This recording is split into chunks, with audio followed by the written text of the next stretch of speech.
Hello, I'm Todd Hall, President and CEO of TrueLiant. As we mark our 70th anniversary in 2022, we reflect on a rich history that would not be possible without the support of the great city of Winston-Salem.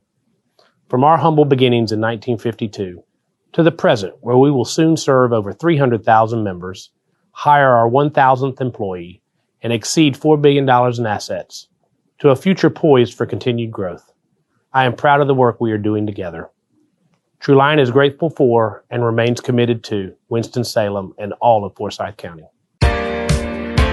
Welcome to the Greater Conversations podcast. I'm Deetra Miller, the Director of Member Relations and Engagement at Greater Winston-Salem, Inc. We'll use this platform to showcase our local businesses, our community, and their stories.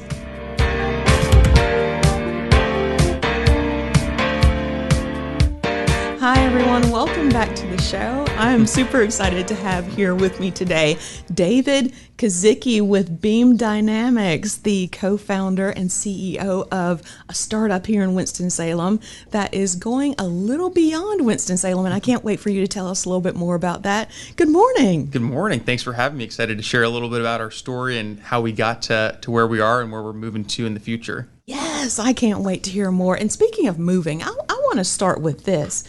You're not originally from Winston-Salem, are you? No, I'm originally from Atlanta. So grew up in Atlanta, and my wife is from Winston-Salem. So at some point we knew we wanted to get back to a smaller city, and that was kind of in our plan. And so we loved Atlanta, loved the big city vibe, but ultimately we wanted to come back to a smaller city.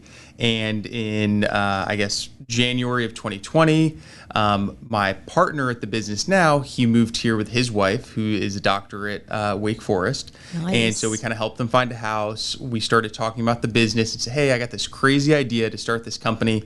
What do you think? And he said, hey, I see that same problem with the company that I work for. We used to work together in the past.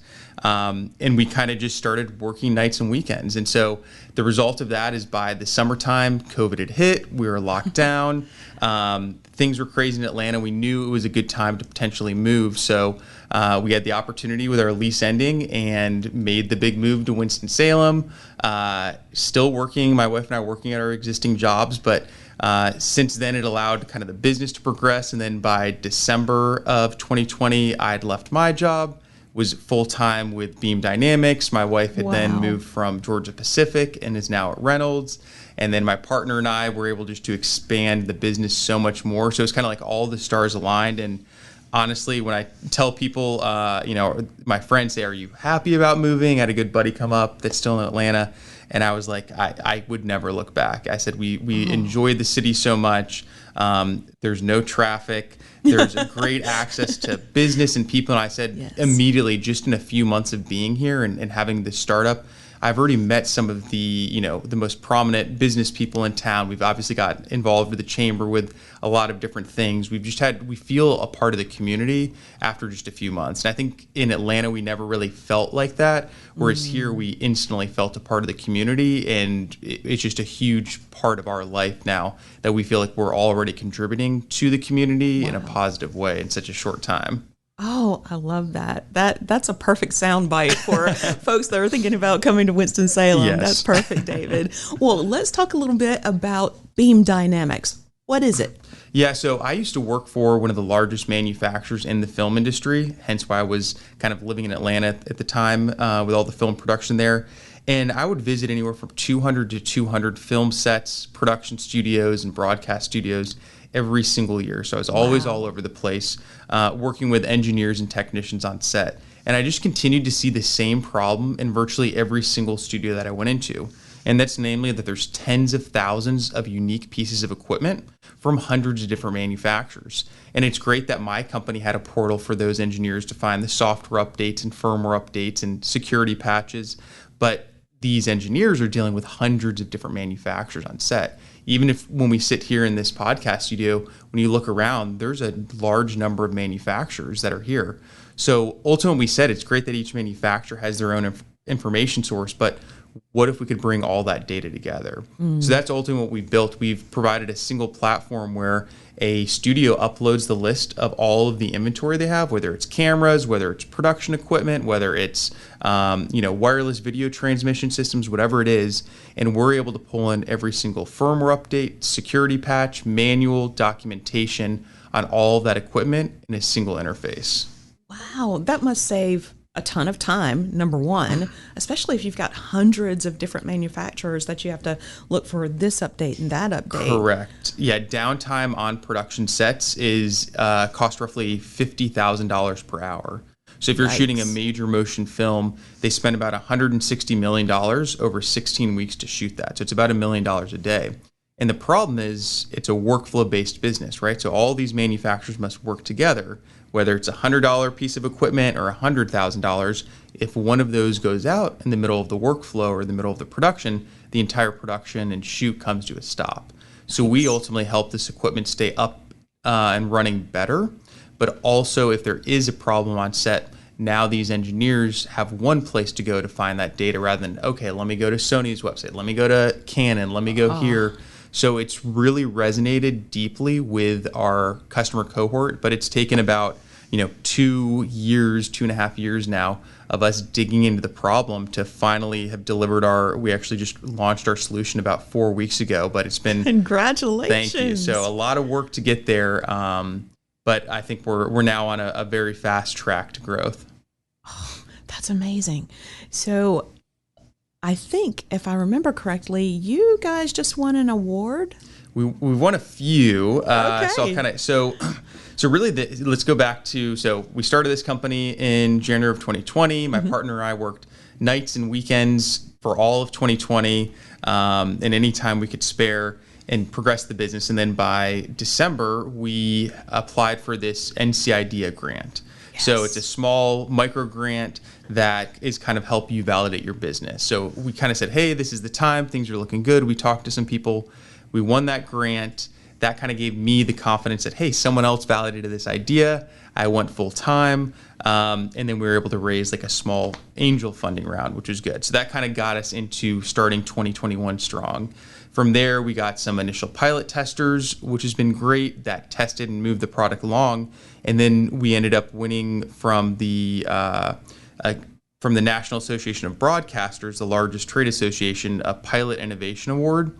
So we were recognized as a technology that's set to change the production industry in the next 2 to 3 years. So that gave us basically all expenses paid trip to the NAB show in Vegas for our team, free booth space. We got to speak on stage. So that's what we just came back from about 4 weeks ago and launched our product. And then kind of moving forward later in 2020 in the fall, we then won the second NCIDEA seed grant, which is a larger grant, which is really to help us scale. So we've been able to, win different awards, both from an industry recognition, right, just to be recognized as this emerging technology, but also from the North Carolina community. So it's allowed us to really become a mainstay in this state and within this region, and proves really that you can be anywhere and start a really successful company, particularly technology. Because I think a lot of, obviously moving out to San Francisco and Austin and New York City and even Miami now, where technology is big, we've actually been able to grow our team to about 15 employees, mostly developers, but they're almost all remote, right? So we don't actually need local people. So we've been able to find great talent from all over the country and all over the world to help us build this platform, right? It's focused and headquartered in Winston, but we've actually been able to get talent from all over. So I think that makes the drive of a city like Winston even better, but I don't have to deal with the crazy, I love Atlanta, right? There's nothing bad about Atlanta, but there's traffic, there's, there's lots of business, there's lots of good stuff. But the benefits that I've had here, my parents come up and they say, they ask how far away is something, like 7-8 minutes, how far is that? Oh, that's like 10 minutes. Nothing's over 10 minutes. And they say, this is the 10-minute town. and which is great because, you can really enjoy life. You can work really, really hard, which we do. But then when it's time to shut things down, you're 10 minutes from home, you're 10 minutes from what you want to do. So you're not fighting traffic, you're not fighting the craziness. And it's just been, we've really loved being here and kind of been able to grow this business at this fast pace, I think is really unique. Well, I'm glad that you guys are in Winston-Salem. I really am. And I love that you love Winston-Salem. Yes. The 10-minute town. I haven't heard that one yet. So that's new. I'm curious to know, what's the next step for Beam? You just launched the platform. You're winning awards. Oh, and I would be remiss if I didn't mention the WSPR Fund. So I want you to touch on that too. Correct. Yes. So one of the hardest things with starting a young business, particularly tech, right? There's a certain amount of cost that you have to have just to build it, right? And finding capital in kind of that range, under $500,000 is really, really difficult. But it's critical for a company like ours that has certain hard costs and development costs to get there. And what we've seen over the last couple of years is that the venture capital firms and investors, they're moving more upstream. So they say, if you're not raising $1 million or $2 million, I don't even want to talk to you, right? You're too small for us, because they want that million or the $1 billion unicorn exit, as they call it. So there's really been this gap in the market, and it's really across all of North Carolina and in the Southeast, that these investors that used to get those smaller checks move upstream. So with WSPR Fund coming in, they're able to write those checks in that perfect size that helps a company that has a good product, they've got a good potential customer base, but really needs that extra oomph to kind of get a couple more months down the road, so that we are prepared for that larger raise. So we closed that with the WSPR Fund really at the beginning of 2022.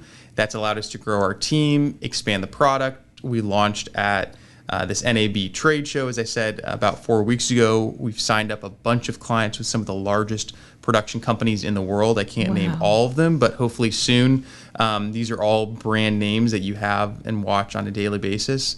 So it's been huge, and now moving forward, so what that's allowed us to do is get that early customer traction, to deliver the product, to grow our team, and we're actually moving so fast that we're actually planning for another significantly larger capital raise within the next 2 to 3 months. So so by having the WSPR Fund, it allowed us to progress and move as fast as we needed to. And so now we have a number of both, North Carolina and Southeast-based investors, as well as a couple in San Francisco, New York, and Austin that we're talking to about it. Things are looking good. The growth is going well.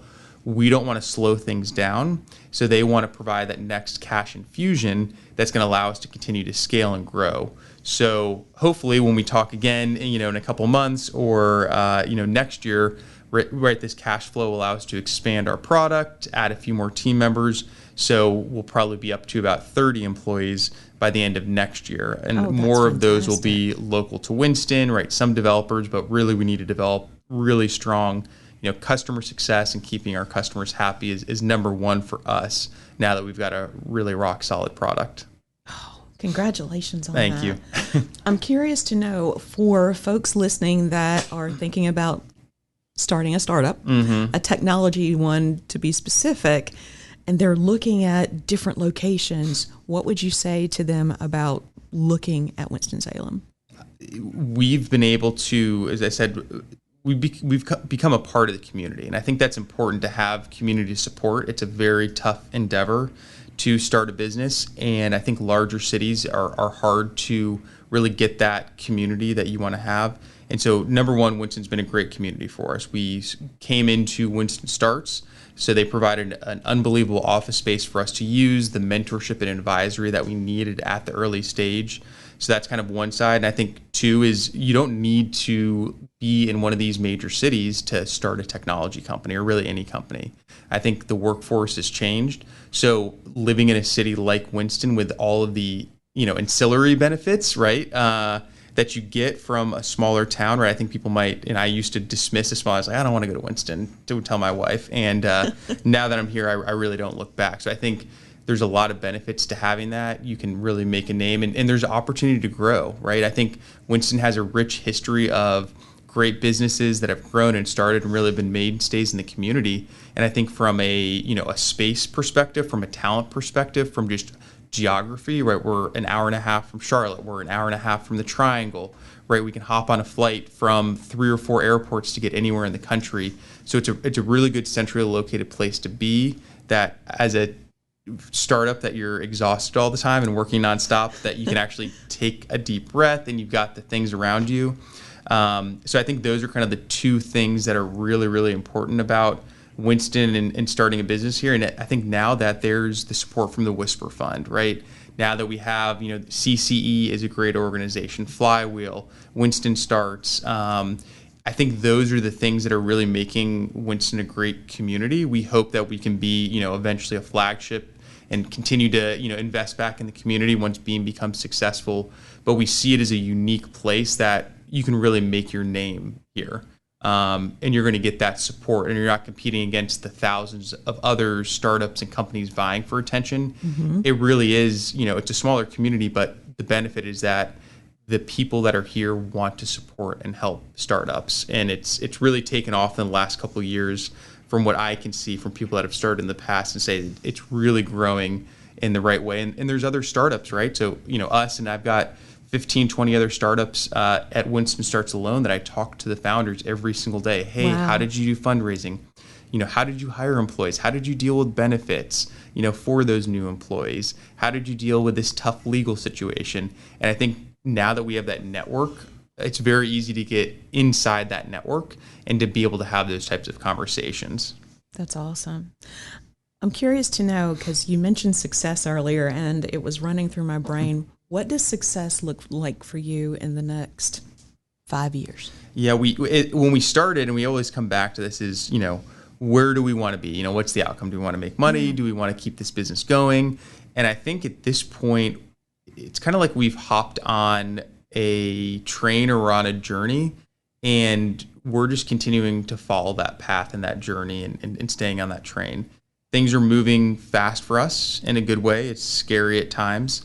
And so for us, I think we see a huge opportunity for Beam to not only be a mainstay in the film and broadcast industry, but actually to extend to other industries. So what we've seen is there's a lot of platforms from a sales perspective that are many to many. So Amazon, millions of buyers, access millions of customers, but you go to any Amazon page, the data from each of those looks exactly the same from each of the manufacturers. From a service, support, and documentation, there is nothing like that. There's not one place you can go to get all of that information in one place. So we really see ourselves as really making ourselves a part of this production community, but being able to expand out to other industries, because we actually can help both the people that own the equipment as well as the manufacturer. So it's kind of, if we all come together, we end up better, right? If we remember the prisoner's dilemma, or ever did any of that in college or high school, right? It's kind of, if you both do your own thing, it's worse than if you both come together and do the same thing. The long story short, but and that's kind of what we see, is that if we can come together, we can share data better, we can make the world a better place. And I think we're continuing to strive towards that. We're making great headway, and that's kind of our goal, is like, where do we want to be out at? We don't know yet. I think we're just moving forward, right? One step at a time. We're following the journey. It's going quick. We're keeping our heads down, and I think the goal is we'll look up one day and kind of Steve Jobs did something that, you can't connect the dots looking forward, you connect them looking back. And I think that's what's going to happen one day nice. For us. Well, I'm super excited for your future, your success, and the dynamics that you're bringing to Winston-Salem. So, David, for anybody that wants to know more about Beam Dynamics, how do they find you? Yeah, so the best resource would be to visit our website, beamdynamics.io, or to follow our LinkedIn page. So I'd say that's the social media we're most a part of. So follow me. You probably can't spell my last name, but go to our Beam Dynamics LinkedIn page and you'll find our information. I'm posting, our company's posting. We've tried to be very honest with how we start a business, right? We really wanted to kind of open the door to people of what our process, what our journey is. So I think following us on LinkedIn is a great way to do that, where we really do talk about the stories and challenges we go through. And then the website, if you just want to see what the heck Beam is and this crazy technology that this guy is talking about, that's, maybe over your head, but I think when you see it, people start to understand what it is. Sounds amazing, and I can't wait. I'm going to be following you on LinkedIn.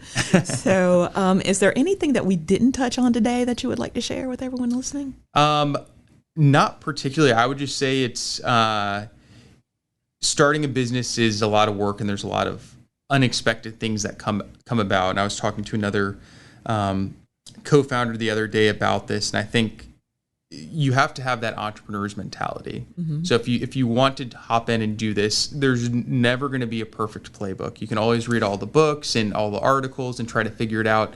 But what I've seen is every business is unique. Ours is unique, and we have different strategies for going to market, for legal, for sales.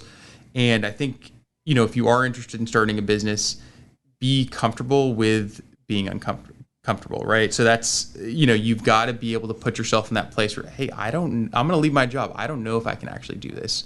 But you have to rely on the support system around you, right? The grants, the WSPR funds, the flywheels and the Winston starts, for that support, so that when it's the right time. But don't expect that you need to have it all figured out, right? Take small steps, rely on the support from the community around you, and then just follow the journey. And it's led us well this far. And I think, we're there for others, and we want to be a part of other people's journeys as well.